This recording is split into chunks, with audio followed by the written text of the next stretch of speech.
நட்சத்திரத்தன்று 12 நாட்கள் உற்சவத்தை சிறப்பாக கொண்டாடி வருவது.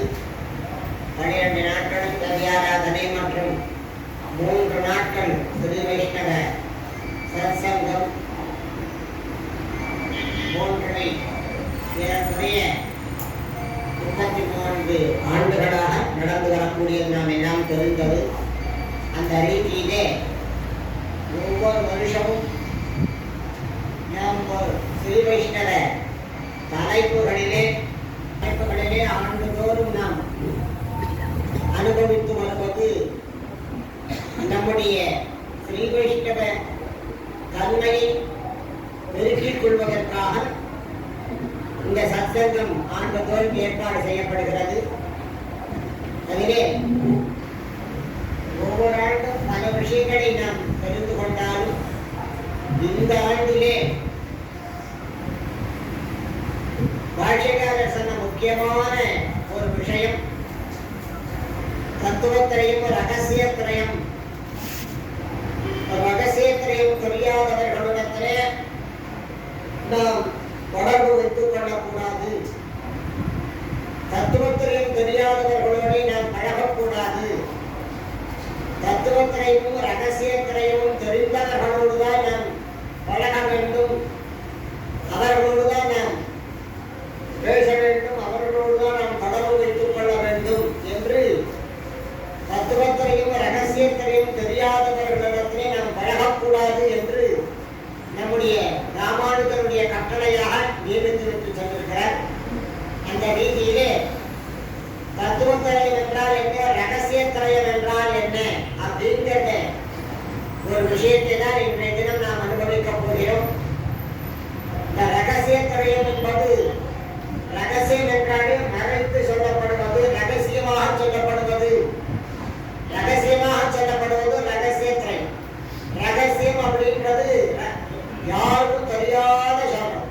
திரயம்னா 3 விஷயத்தை சொல்லக்கூடியது ரகசிய திரயம். ரகசியம் 3. அந்த 3 ரகசியத்தை தெரிந்து வைத்துக் கொள்ள வேண்டும் ஸ்ரீ வைஷ்ணவர்கள். அதை யார் தெரிந்து வைத்திருக்கிறார்களோ அவர்களோடு தான் நாம் பழக வேண்டும் அப்படின்னு சொல்றோம். அதே மாதிரி தத்துவத்திரயம்.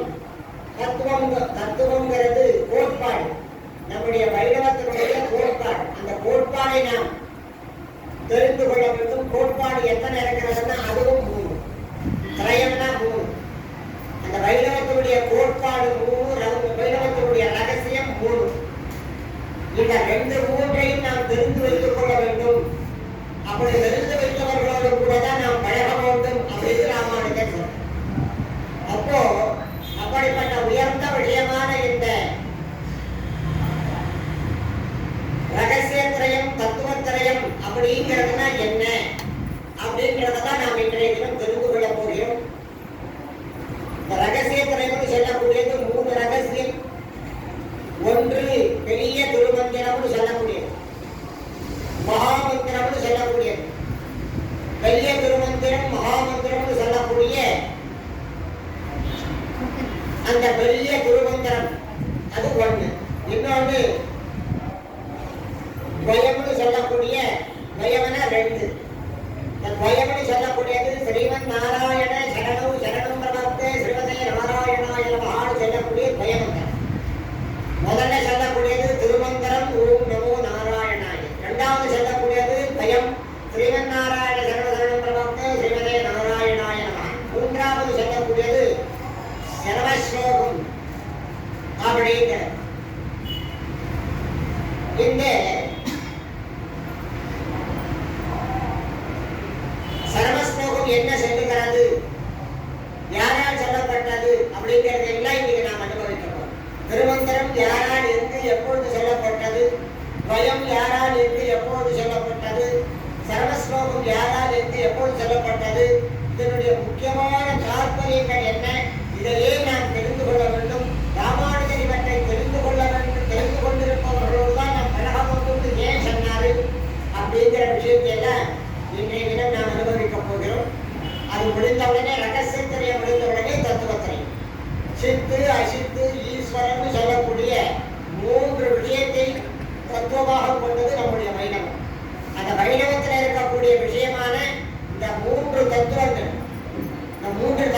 தத்துவங்கள் என்ன சொல்லுகிறது, அந்த தத்துவங்கள்னா என்ன, சித்துன்னா என்ன, அசித்துன்னா என்ன, ஈஸ்வரன்னா என்ன, இவனை யார் சொல்லுகிறார்கள், இதனுடைய அர்த்தம் என்ன, இவற்றை நாம் ஏன் தெரிந்து கொள்ள வேண்டும், ஏன் ராமானுஜர் இவனை தெரிந்து கொள்ள வேண்டும் சொல்லியிருக்கிறார்கள் என்பதையெல்லாம் இப்போது நாம் அற்புதமாக இன்றைய தினத்திலே இந்த வருஷத்திலே இந்த ரகசியத்திலையும் தத்துவத்திலையும் நாம் அனுபவிக்கப் போகிறோம். ஒவ்வொரு ஆண்டும் பல விஷயங்களை நாம் தெரிந்து கொண்டாலும் இந்த ஆண்டு அவசியமாக தெரிந்து வைத்திருக்கக்கூடியவர்களிடத்தில் தான் பழக வேண்டும் என்ற ராமானுஜர் சொன்னதுனால அதனுடைய தாற்பயம் என்ன அப்படிங்கிற ஒரு விஷயத்திற்காக இன்றைய தினம் நாம் அனுபவிக்கப் போகிறோம். முதலாக திருமந்திரம் அப்படின்னு சொல்லக்கூடியது.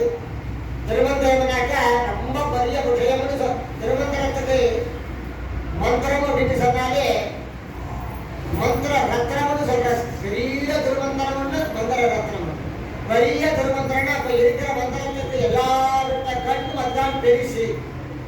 பெரியதுன்னா உயர்ந்ததுன்னு அர்த்தம். எல்லா மந்திரங்களையும் காட்டிலும் உயர்ந்தது, எல்லா மந்திரங்களையும் காட்டிலும் உயர்ந்தது அப்படின்னு சொல்லக்கூடியது பெரிய திருமந்திரம். அதுக்குதான் ஆச்சாரிய புருஷர்கள் அற்புதமா பேர் வச்சிருக்கிறார் பெரிய திருமந்திரம். சாதாரண மந்திரம் பெரிய மந்திரம், பெரிய திருமந்திரம் அப்படின்னு சொல்லக்கூடிய அளவிற்கு பெரிய திருமந்திரம்னு அதை ரொம்ப விசேஷமா சொல்லியிருக்கிறார். ஏன் விசேஷமா சொல்றாருனாக்கா அந்த மந்திரத்தில் தெரிந்து கொண்டாலே போதும் எல்லா விஷயங்களும் அதில் சொல்லப்பட்டிருக்கிறது. நாம் எப்படி இருக்க வேண்டும், எதை செய்ய வேண்டும் என்றெல்லாம் அந்த திருமந்திரத்திலே அற்புதமாக சொல்லியிருக்கிறார். அதனாலதான் அதற்கு பெரிய திருமந்திரம். அதனாலதான் ஒவ்வொரு பாகவதரும் சிறுவையிட்டவனும் பஞ்சசம்ஸ்காரம் செய்து கொண்ட உடனே இந்த 3 விஷயத்தை தெரிந்து கொள்ள வேண்டும் அப்படின்னு சொல்றார். என்ன பஞ்சசம்ஸ்காரம் செய்து கொண்ட பிறகு அவர்கள் முதலில் தெரிந்து கொள்ள வேண்டியது இந்த திருமந்திரம் தான். அதுக்காக தான் அதை நாம் அவசியம் தெரிந்து கொள்ளணும்னு சொன்னோம். ஏன் அவசியம் தெரிந்து கொள்ளணும்? அதை தெரிந்து கொண்டால்தான் நாம் எதற்காக பஞ்ச சம்ஸ்காரம் செய்து கொண்டோம் அப்படிங்கிறது அவங்களுக்கு தெரியும். பஞ்ச சம்ஸ்காரம் செய்து கொண்டவர்கள் எப்படி இருக்க வேண்டும்னு தெரியும். அப்படிங்கிறதுக்காக முதல்ல அந்த பெரிய திருமந்திரத்தை நாம் தெரிந்து கொள்ள வேண்டும்னு சொன்னோம். அந்த பெரிய திருமந்திரத்தை பத்தி இப்போ நம்முடைய பூவே சட்டகோபர் நரசிம்மன் அவர்கள் பெரிய திருமந்திரம் அப்படிங்கிற பத்தி